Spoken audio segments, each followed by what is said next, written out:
नमस्कार दोस्तों, ये वीडियो एक लर्निंग की है और अगर आप मार्केट में इन्वेस्ट करना चाहते हैं तो किसी भी स्टॉक को खरीदने से पहले हमें किन चीज़ों का ध्यान रखना चाहिए, चाहे वो फंडामेंटल बेसिस पे हैं, टेक्निकल बेसिस पे हैं, इन सभी बातों को आज की वीडियो में कवर किया जाएगा। अगर आप बिगिनर हैं, आप पहली बार हमारे चैनल पे विजिट कर रहे हैं, मार्केट में इन्वेस्टमेंट आपको नहीं पता, कैसे स्टॉक खरीदते बेचते हैं, किन चीज़ों को ऐसे भी हमें सबसे पहले इनिशियल स्टेज पे सीखना चाहिए, तो दोस्तों वो आता है आपका टेक्निकल। तो उसके लिए सबसे पहले आप हमारा शेयर मार्केट पार्ट 1 और शेयर मार्केट पार्ट 2 इनको सीखिए। इसके बाद आपको काफ़ी ज़्यादा नॉलेज जो है वो गेन होगी। चलिए हम बात करते हैं कि आखिर कोई भी स्टॉक लेने से पहले हमें क्या करना चाहिए। दोस्तों, इसके पहले कि मैं आपको टॉपिक शुरू करूं, आपको बताना चाहूँगा, अगर आपने अभी तक चैनल को सब्सक्राइब नहीं किया तो जल्दी से सब्सक्राइब कर लीजिए। बहुत इंपॉर्टेंट वीडियोस आने वाली हैं ऑप्शन चेन के ऊपर, जिसमें आप एक दिन में लाखों कमा सकते हैं। ठीक है, तो उस चीज़ को पाने के लिए सबसे पहले तो अभी से सब्सक्राइब कर लीजिए ताकि आप बाद में भूल ना जाएँ। तो देखिए, जब हम किसी स्टॉक को खरीदते हैं तो सबसे पहले आपके माइंड में क्या आना चाहिए, ये चीज़ इंपॉर्टेंट है। सबसे पहले आपके माइंड में जो चीज़ आनी चाहिए वो होती है इम्पॉर्टेंट, कि जिस कंपनी को मैं आज बाय करने जा रहा हूँ, ठीक है, मैं उसमें एक इन्वेस्टमेंट करने जा रहा हूँ, क्या मैंने उस कंपनी का कोई प्रोडक्ट यूज़ किया है। सबसे पहले आपके माइंड में ये चीज़ आनी चाहिए। देखिए, अगर आप उसका प्रोडक्ट यूज़ कर रहे हैं, इसका मतलब कंपनी काम कर रही है। अब ज़रूरी नहीं है आपके घर में वो चीज़ आती है, कहीं किसी और स्टेट में चल रही है, थर्ड कंट्री आप कह सकते हो इंडिया में नहीं है, बाहर कहीं वो चीज़ चल रही है, लेकिन एटलीस्ट कंपनी का अस्तित्व है, कंपनी वाकई में काम कर रही है, जानी मानी कंपनी है। सबसे पहले तो आपके माइंड में ये चीज़ आनी चाहिए। चलिए, अगर इसके बजाय आपको नहीं मिलता, भाई कंपनी हो सकता है इतनी फेमस ना हो, लेकिन कंपनी ने फंड रेजिंग की है, ठीक है ना, मार्केट से, लेकिन कंपनी जो है अभी डेवलपमेंट प्रोसेस में है, बढ़ा रही है, बिजनेस बढ़ा रही है, आपकी स्टेट तक पहुंचा है, आप तक उसकी इंफॉर्मेशन नहीं है, तो कोई बात नहीं। इसके अलावा फिर हमारा सेकंड प्रोसेस क्या रहता है, हमें वो चीज़ को भी देखना ज़रूरी होता है। तो उसके लिए सबसे पहले आप जिस भी स्टॉक में खरीदना चाहते हैं, पहले तो आपने एक बात ध्यान रखनी है कि अगर कोई स्टॉक भाग रहा है तो हमें कभी भी उसके पीछे भागते हुए नहीं पड़ जाना है कि मुझे ये चाहिए। बड़ी बार YouTube के ऊपर ऐसी वीडियोस आती हैं जिसमें आपको बताया जाता है ये स्टॉक डबल हो जाएगा महीने में, 2 महीने, 3 महीने में, तो हमें उसके पीछे भागना नहीं है, क्योंकि ऐसे स्टॉक जब भागते हैं, अपर सर्किट लग रहे होते हैं, आपको मिलता नहीं है। जिस दिन वो आपको मिल जाएगा ना, उसी दिन वहाँ से लोअर सर्किट लगते हैं और आपका पैसा वहाँ पे डूबता जाता है, आपको बाहर निकलने का भी मौका नहीं मिलता है। हमें लिक्विडिटी वाले स्टॉक में ज़्यादातर ट्रेड करना है और जिनमें बहुत ज़्यादा अपर सर्किट लोअर सर्किट लगते हैं वहाँ पे रिस्क जो है कोशिश करना है कम लेना है। लेकिन अगर आपका हाई कॉन्फिडेंस है, सब कुछ अच्छा आपको दिख रहा है, आपने खुद एनालिसिस किया है, आपको भरोसा है अपनी स्टडी पे, तो आप उसमें ज़्यादा रिस्क भी ले सकते हो। ठीक है, कोशिश करनी है जो डेली बेसिस पे ट्रेड होता है, अच्छी वॉल्यूम है, हमें उसके अंदर कोशिश करनी है अपनी इन्वेस्टमेंट करने की, अगर हम नए हैं मार्केट के अंदर। ठीक है, ये बात ध्यान रखिए, वॉल्यूम उसकी ज़रूर देखनी है। अब आप बोलोगे वॉल्यूम हम कैसे देखा करें, कैसे पता करें? कुछ नहीं है, वॉल्यूम कोई बड़ी बात नहीं है, सिंपल समझ लीजिए जैसे एक DLF का स्टॉक है, ठीक है, आपको सबको पता है, जानी मानी कंपनी है, तो मैं DLF शेयर गूगल में जाऊँगा, सर्च करूँगा, क्या करूँगा, DLF के शेयर को गूगल में जाऊँगा। जस्ट वेट कीजिएगा, मेरा इंटरनेट कनेक्ट जो है वो इंटरप्ट हुआ है, जस्ट वेट कीजिए। चलिए, ये ओपन हो गया, तो ये गूगल में कुछ इस तरह से आ जाता है। अब देखो यहाँ पे यार, ये बिजनेस है, अगर आप उसके बारे में जानना चाहते हो कहाँ कहाँ पे इसका बिजनेस स्टैब्लिश्ड है, तो विकिपीडिया पे आ रहा है, तो बड़ी अच्छी बात है, आपने यहाँ से थोड़ा सा कंपनी के अबाउट के बारे में जान लिया। ठीक है, रेवेन्यू वगैरह बताया है। लेकिन अब हम आगे का प्रोसेस, जो वॉल्यूम की हम बात करने वाले थे ना, हम कोशिश करेंगे सबसे पहले अगर वो NSE पे है तो NSE पे देखेंगे, अदरवाइज BSE पे देख लेंगे। ठीक है, तो ये NSE आ गया, यहाँ जाएंगे इस तरह से। ठीक है, जब इस तरह से आप आओगे तो आपको यहाँ पर क्या होगा, वॉल्यूम देखना है उस कंपनी का। ठीक है, वॉल्यूम देखने के लिए जब आप इस जगह पे आते हो तो ध्यान से इस एरिया को आपने फाइंड करना है। ये एरिया देखो, इसकी आज की वॉल्यूम कितनी है, कितने शेयर आज ट्रेड हुए हैं, 1, 10, 100,000, 10,000, लाख, 10 लाख, 35 लाख के करीब यहाँ पे वॉल्यूम जो है वो ट्रेड हुई है। वैल्यू इन लाख देखोगे तो आपको 11 लाख के करीब यहाँ पे वॉल्यूम जो है वो दिखेगी, सॉरी 11,361 लाख में। तो देख रहे हो कितने हैं। तो कोशिश करनी है जिसके तकरीबन डेली के 2 से 3 लाख शेयर जो हैं वो ट्रेड होते हैं, हम उसी में जाएंगे। जितना ज़्यादा ये वॉल्यूम होगा हमारे लिए उतना अच्छा रहता है। इसका मतलब वो लिक्विडिटी वाला स्टॉक है, ज़्यादातर वो आपको फंसाएगा नहीं, ठीक है, उसमें सब ट्रेड कर रहे हैं।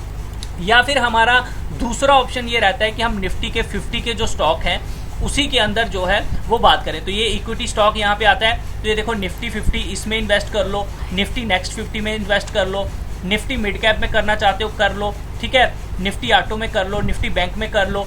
तो ये निफ्टी आईटी ये जो हैं इनमें आप करेंगे तो ये काफ़ी अच्छे रहेंगे आपके लिए, ठीक है। यहाँ तक ये वाले थोड़े से अलग हो जाएंगे, कोशिश करो ये ऊपर, ठीक है। और इसके अंदर हमें वॉल्यूम का थोड़ा सा ध्यान रखना है। अगर आपको यहाँ पे वॉल्यूम नहीं मिलती है तो आप बीएससी का कोई स्टॉक है, जैसे समझ लो डीएलएफ बीएससी में भी है, तो मैं बीएससी सर्च करता हूँ तो यहाँ पे ये नंबर 1 पे बीएससी की वेबसाइट आ जाएगी, यहाँ आ जाइए। यहाँ पे भी ये इसका डेटा जो है वो आप लोगों को दे देगा। तो यहाँ पे ये देखो आपको टर्नओवर इन करोड़ बता रहा है, ठीक है। अब ये देखो 3.77 करोड़ मार्केट की कैपिटल यहाँ पे बता देते हैं। बात करते हैं यहाँ पर वॉल्यूम कहाँ पे है, तो आप यहाँ पे ढूंढोगे तो आपको वॉल्यूम भी मिल जाएगा, ठीक है। चलिए मैं आपको वो भी बता देता हूँ, यहाँ पे आ जाते हैं, ठीक है। तो आप लोग यहाँ पे आओ नीचे, तो आप देखोगे यहाँ पे क्वांटिटी ट्रेडेड बता रहा है 11 कुछ समथिंग। तो आप देख सकते हो यहाँ पे कि 11 लाख प्लस इसमें हमें क्वांटिटी जो है वो देखने को मिल रही है। तो हमें कोशिश करनी है जो 2-3 लाख के ऊपर ज़्यादा ट्रेड करते हैं, 1 लाख मिनिमम आप लेके चलिए कि मैं ऐसे स्टॉक में इन्वेस्ट करूँगा। लेकिन अगर आपने बाकी चीज़ें देखी हुई हैं फिर आप वॉल्यूम नहीं भी देखोगे चलेगा, लेकिन फिर भी ये भी एक प्रोसेस है कि आप किसी स्टॉक में अगर इन्वेस्टमेंट करना चाहते हैं, लेना चाहते हैं, तो उसमें वॉल्यूम ज़्यादा हो। और खासकर जब आप शॉर्ट टर्म के लिए लेते हैं तो उसमें तो वॉल्यूम आपको देखना ही पड़ेगा, काफ़ी अच्छा रहता है, ठीक है। तो ये हो गया आपका फर्स्ट स्टेप। अब आ जाते हैं इसके बाद हमें क्या करना है। इसके बाद हमें थोड़ा सा उसका फंडामेंटल देखना है, ताकि अगर हम इन्वेस्ट कर रहे हैं तो कहीं हम फंस तो नहीं रहे, कंपनी के ऊपर कर्जा तो ज़्यादा नहीं है, उसकी ईपीएस अच्छी है कि नहीं है उसकी। तो ये मैं सारी चीज़ें आपको एक्सप्लेन करके बताता हूँ। तो सिंपल सा हम कोई एक स्टॉक ले लेते हैं जिसमें हमें पता चल जाए।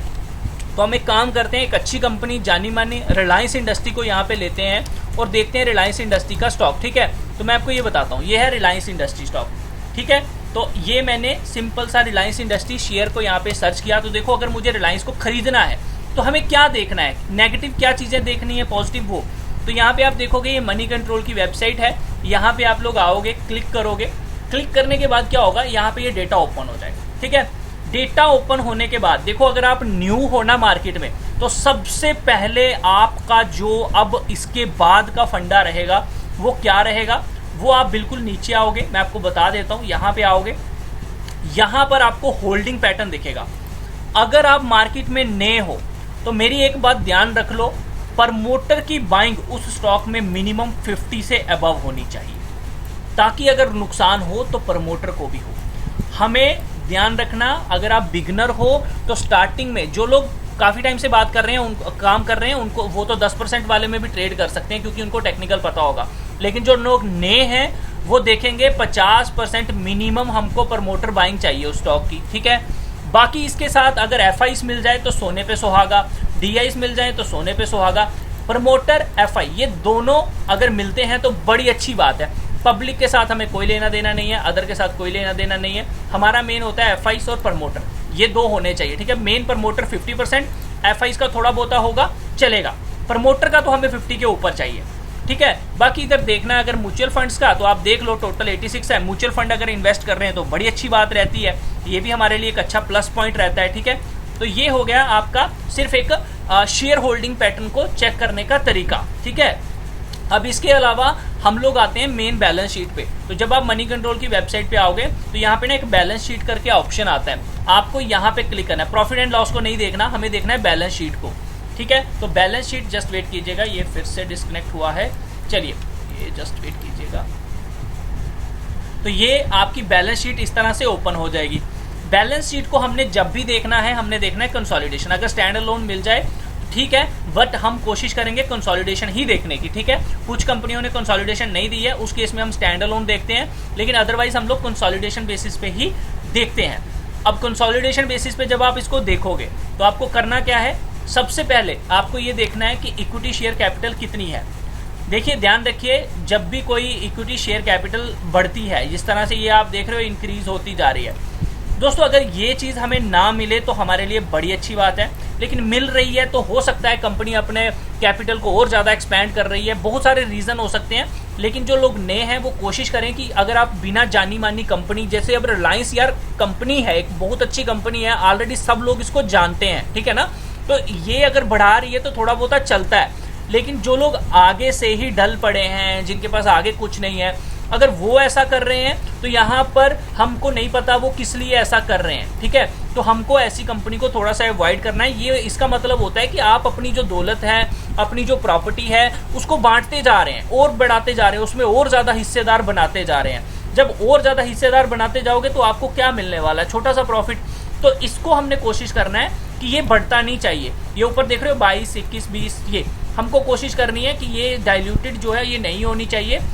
अगर कांस्टेंट रहती है, एक जगह पे रहती है तो बड़ी अच्छी बात है, ठीक है। इसको आप अगर पीछे भी देखना चाहते हो तो यहाँ पे क्लिक करके बैक का जो एरिया है वो भी आप देख सकते हो कि क्या इसने कभी बढ़ाई है या नहीं बढ़ाई है, ठीक है। आप देखोगे यहाँ पे ज़्यादा हमें नहीं देखने को मिल रहा है, बट अगर ये बड़ा नंबर है और ये छोटा हो रहा है तो ये हमारे लिए और अच्छी बात रहती है कि भैया कंपनी अपना बिजनेस जो है वो टेक ओवर कर रही है, वापस ले रही है, ठीक है, अपने पास रख रही है ज़्यादा मार्केट शेयर।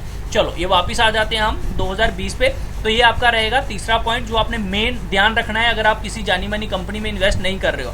दोस्तों तीसरी चीज़ होती है कि कंपनी के पास हम कोशिश करें कि उसके पास रिजर्व एंड सरप्लस हो। देखो यार कंपनी काम कर रही है तो उसके पास कुछ रिजर्व भी तो होना चाहिए ना। आप अगर एक सैलरी लेते हो तो आप भी थोड़ी सी सेविंग करते हो ना कि कल को कुछ हो जाए तो मेरे को वो काम आएगी कहीं ना कहीं। तो उसी तरह से ये एक सेविंग ही आप कह सकते हो कि कंपनी की ये बढ़ती होनी चाहिए। बढ़ती नहीं भी हो लेकिन चलो एटलीस्ट उसके पास होनी चाहिए, ठीक है। ये बात आप लोगों ने ध्यान रखनी है।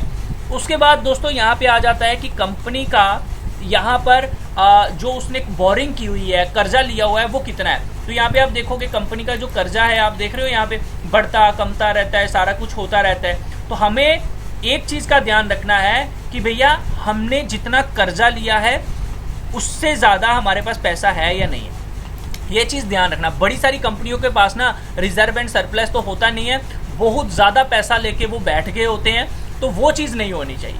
हमें ध्यान ये रखना है। आप देखो रिलायंस ने माना यहाँ पे कर्जा लिया हुआ है, कितना कर्जा लिया हुआ है अगर आप देखोगे वो 10,000 लाख, ठीक है, 1,87,699 करोड़ रुपया इन्होंने कर्जा लिया है। लेकिन उससे भी कई गुना ज़्यादा 7 लाख प्लस करोड़ इनके पास रिजर्व पड़ा हुआ है। इसका मतलब ये चुकाने में इनको कोई दिक्कत नहीं है।